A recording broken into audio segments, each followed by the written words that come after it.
We've all heard the phrase, keeping up with the Joneses, when comparing our homes to our neighbors' homes. But who were the Joneses, and why was their house so special?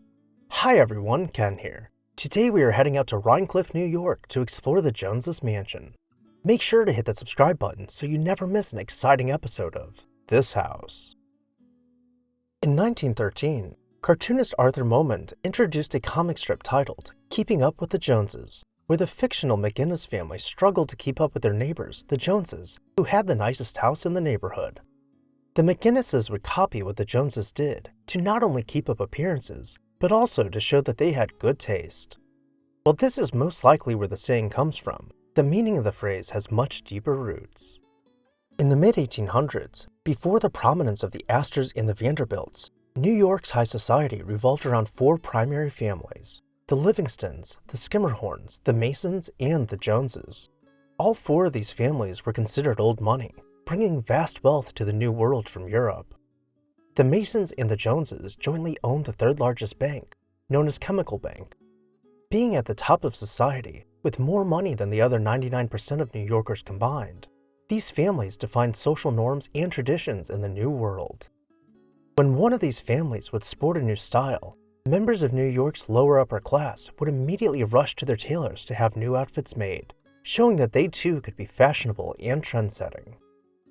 Perhaps no single person had a tighter grip on what was considered fashionable than Elizabeth Skimmerhorn Jones. When she would wear an outfit in public, not a week would go by before every lady of high society was wearing something similar.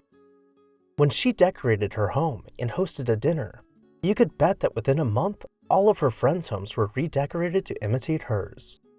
Before Newport, Rhode Island became the choice playground of the Gilded Age's rich and famous, the choice area for summer homes was still up in the air. Elizabeth headed up north to Dutchess County, New York, and purchased a scenic 80-acre lot overlooking the Hudson River.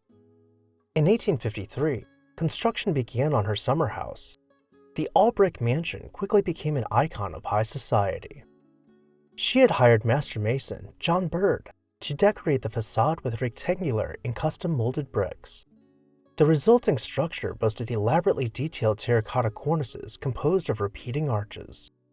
Elsewhere, the house boasted terracotta Solomonic columns supporting intricate layers of arching brickwork. All around the facade, you could find unique brick patterns creating rhythms around the house's many towers. Each and every window surround was thoroughly planned to offer a diverse but cohesive interest to the facade. The floor plan, designed by architect George Weiss, was planned to accommodate large social events with each room flowing into the next and anchored on a grand hall. Entering the home through the vestibule, you would see the grand hall, clad in wood paneling, allowing natural light to illuminate the interior space through a third-floor attic skylight. We can pass through the old-growth wood arcade to find the grand staircase gently rising towards the landing. Up here we will find an ornate wooden balustrade skirted by wainscoting below the steeply pitched skylight following the rise of the roof above.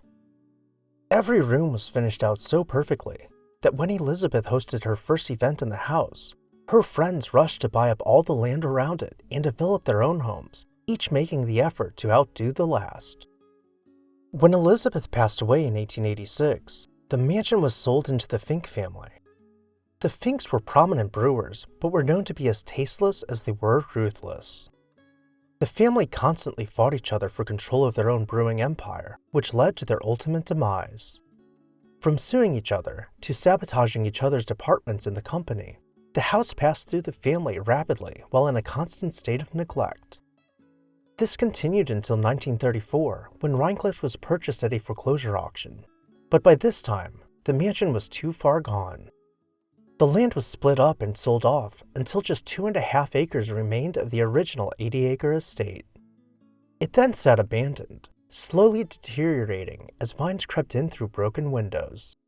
Soon enough, moisture built up in the walls and plaster began falling on the termite-infested floors. Eventually, the roof collapsed, leaving a hollow shell, the only testament of America's roots in conspicuous consumption. While the once grand mansion was slowly reclaimed by nature, it continued to change hands. As recently as 2017, the house was purchased by a developer, and at the tail end of last year, in December of 2022, emergency stabilization plans were filed by the developer in a last-ditch effort to save the mansion. Only time will tell whether or not these efforts will be successful, as the developer attempts to keep up with the Joneses. What are your thoughts on this video? Let me know down below in the comments section, and while you're there, make sure to hit the subscribe button so you never miss an exciting episode of This House.